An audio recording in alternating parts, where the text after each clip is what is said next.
Okay, it's game time. Now, what is this? This is our third attempt at this.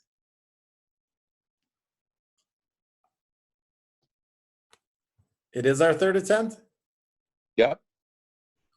And the first two times, if anyone else out there wants to do this, we tried to record using FaceTime, which records the video, but we cannot record the audio. So we had to install some upgraded software. How was that process for you? It's time consuming for you. Well, you had to be on here with me.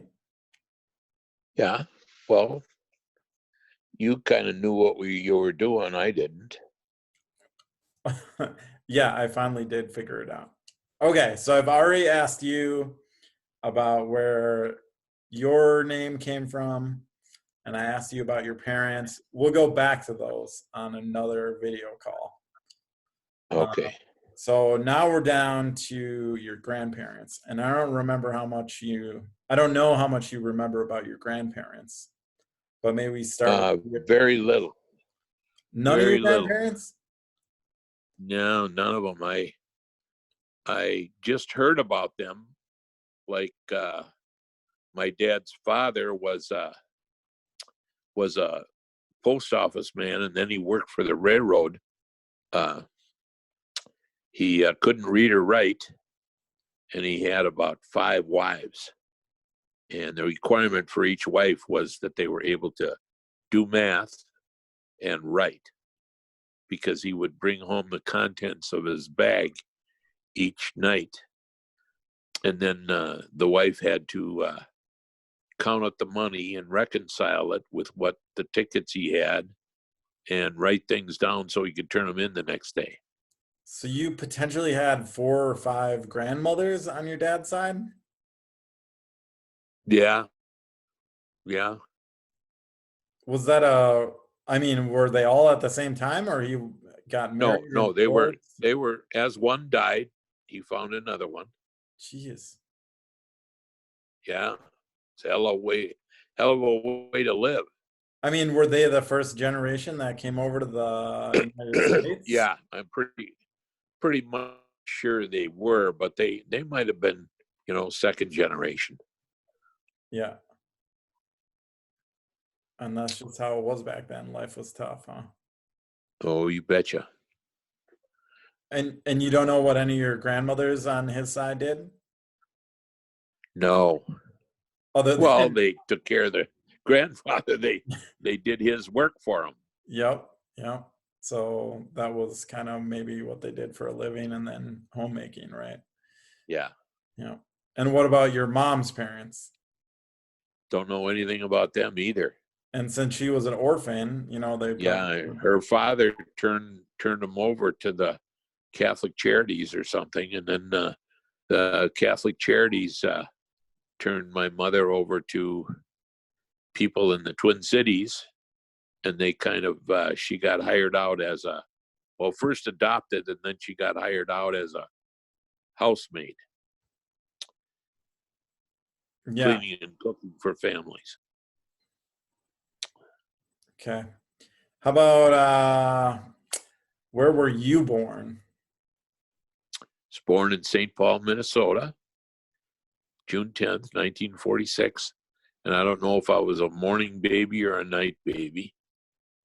Do you remember I'm the which youngest hospital? of, yep, it was the Ramsey County Hospital there. Uh-huh. It's probably changed considerably. I'm the last of 4 kids. My oldest sister is Barbara Lee Andrews, which became Barbara Lee Andrews. Or no, Barbara Lee Horman. Mormon. Yeah. And then there's Claire Horman, which was Clarissa May Andrews. So they married brothers. And then there's my brother Dave, who married Judy. And I can't remember what her maiden name was. Joseph's was her maiden name. Judy Josephs. Yeah. And then my brother Jim, and my brother Dave is David James Andrews Jr. Yeah. And my brother Jim is James Royce Andrews, who married Darla Smolik, which is now Darla Andrews. And then, of course, me, Royce David Andrews.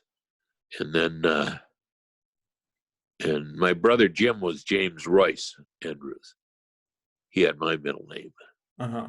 And You I were, married Gene Andrews, you Gene were, Amundsen. so you were born in a hospital. They were all born in a hospital?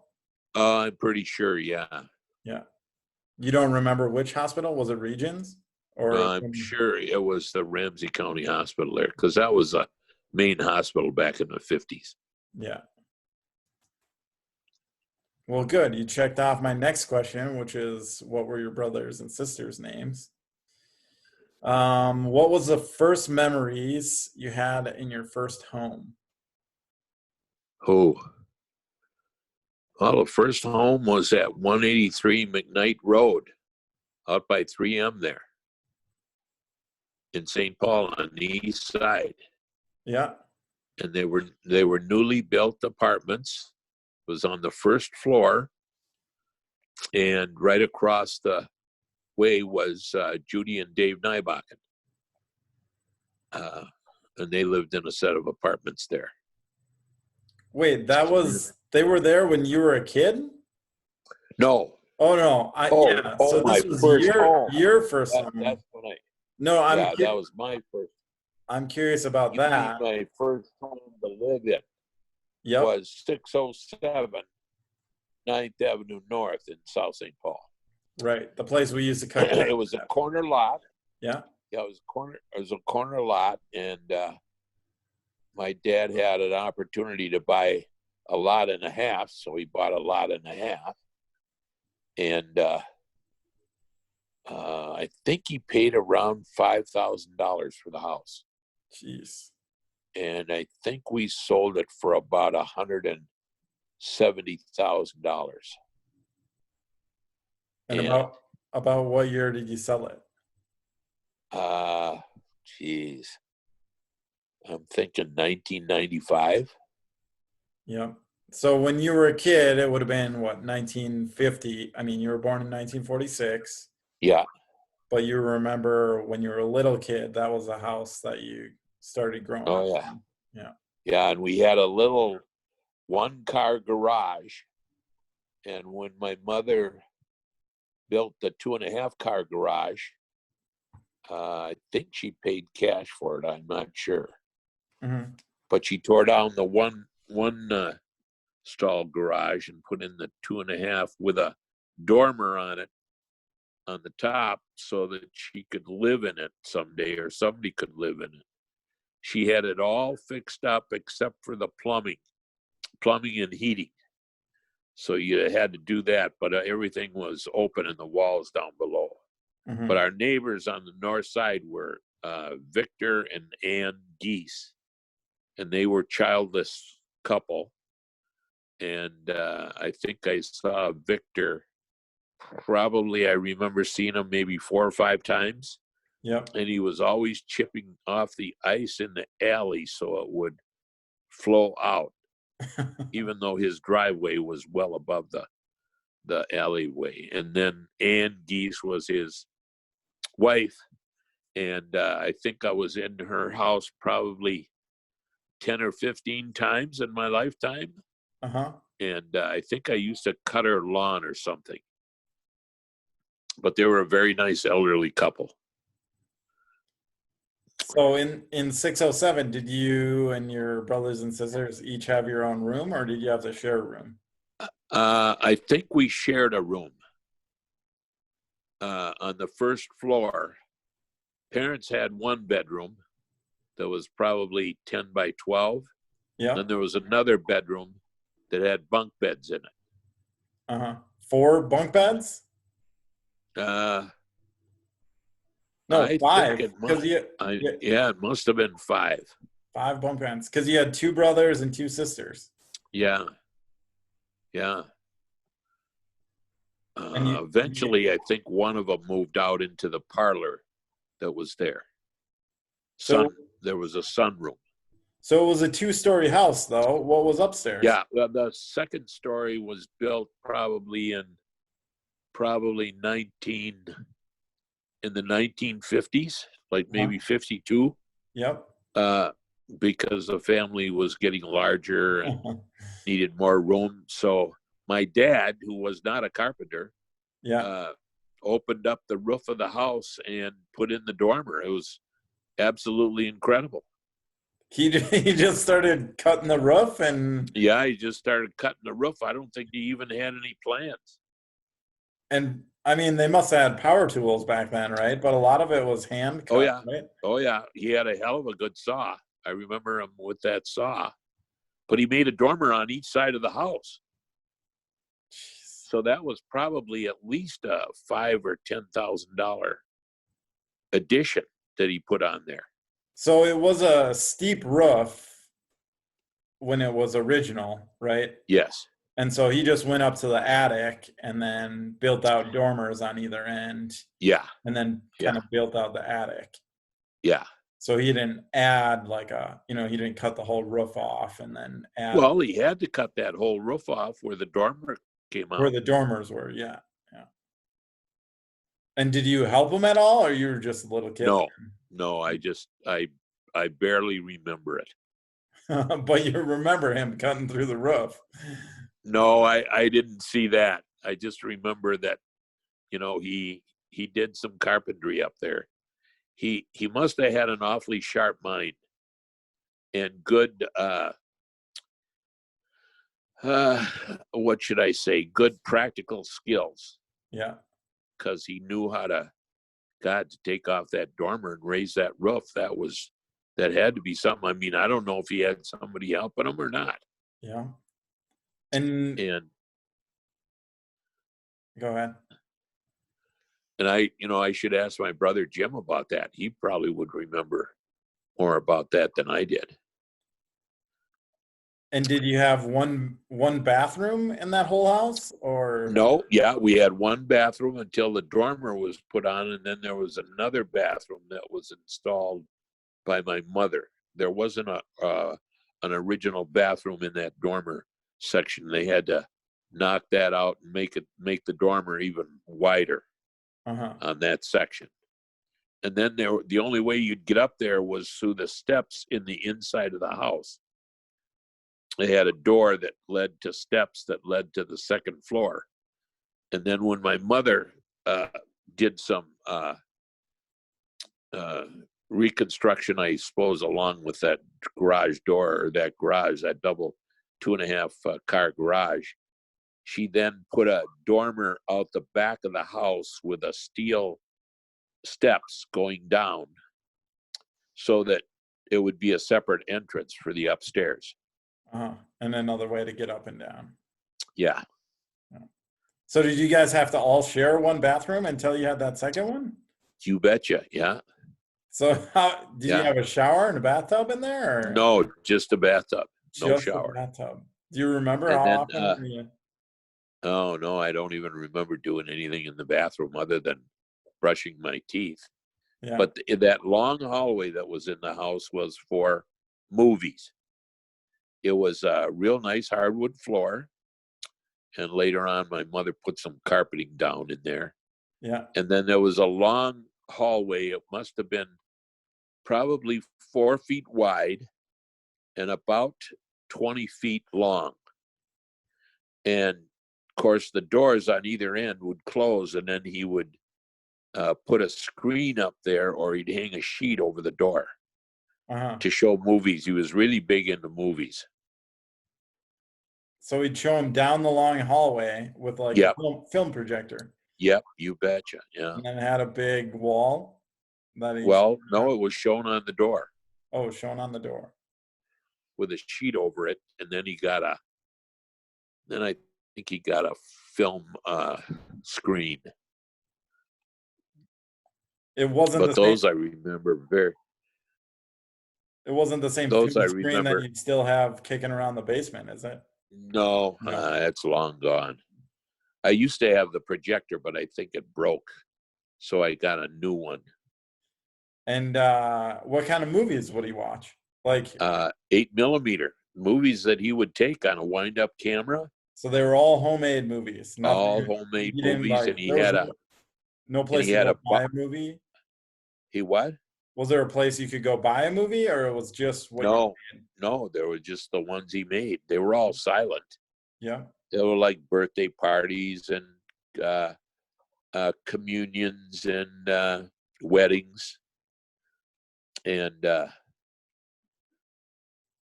when I discovered that he had probably 50 rolls of 50-foot of 8mm film, and so then I transferred all of those to big 100-foot reels, Mm-hmm. and then I sent those in to have them made into VHSs. Yes. And I think, have you made all of those, 4 or 5? Yep, I think we've digitized all of them, and they're actually all on YouTube. I could probably post the link to this, Yeah. and you could see what some of those films are that you're talking about. So would he talk over them? Like when he played them, would he No, narrate it for you no. guys? You just watch them Oh in yeah, he silence? would talk about them. He would Yeah. talk about them there.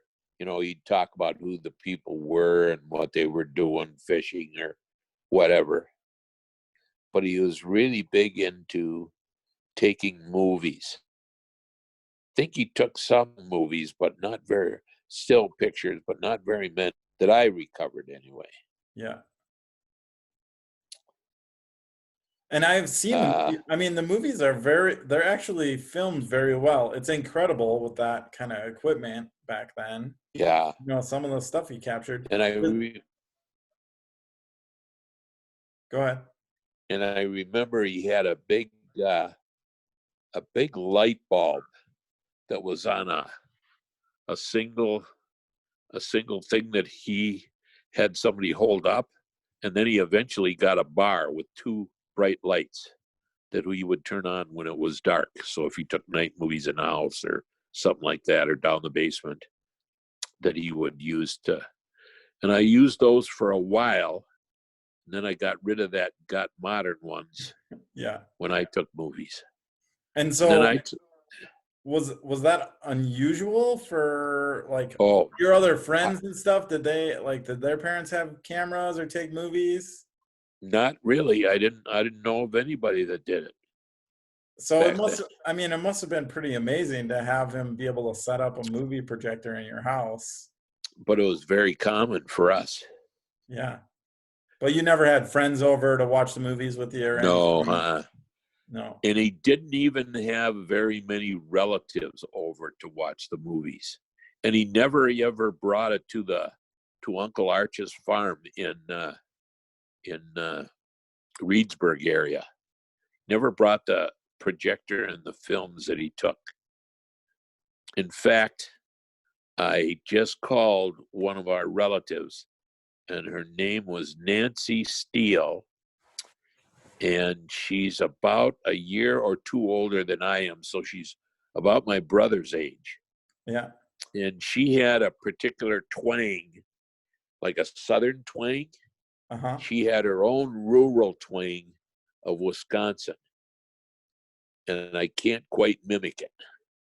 But she has that same tone today. I could pick her out of a group of 50 voices and tell you which one was hers. So she would come over and watch the movies with you though? No, she was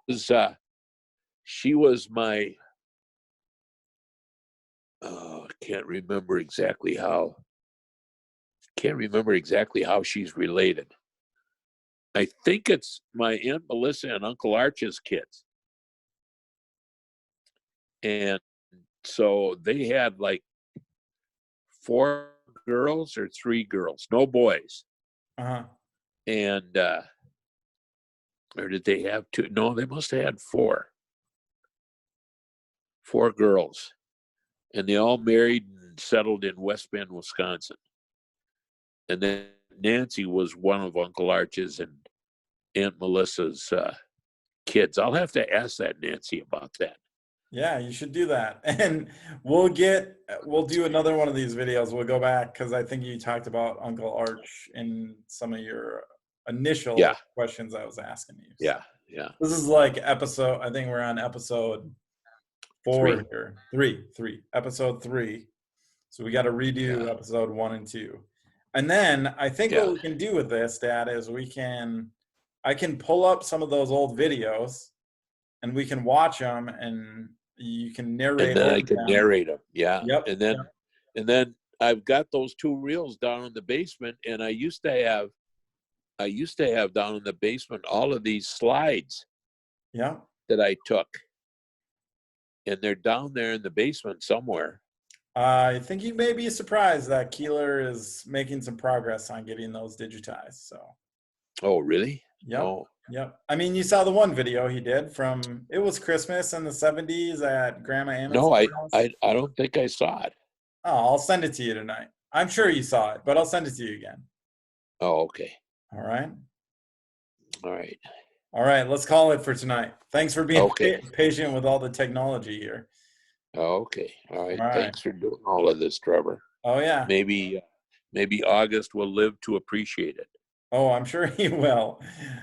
I'm going to send it to the rest of the family. I'll get this uploaded tonight and then we can check it out and see if we want to make any changes. Okay. All right. Okay. All right. Take care, Dad. Love you. All right. Bye-bye. Bye. Love you too.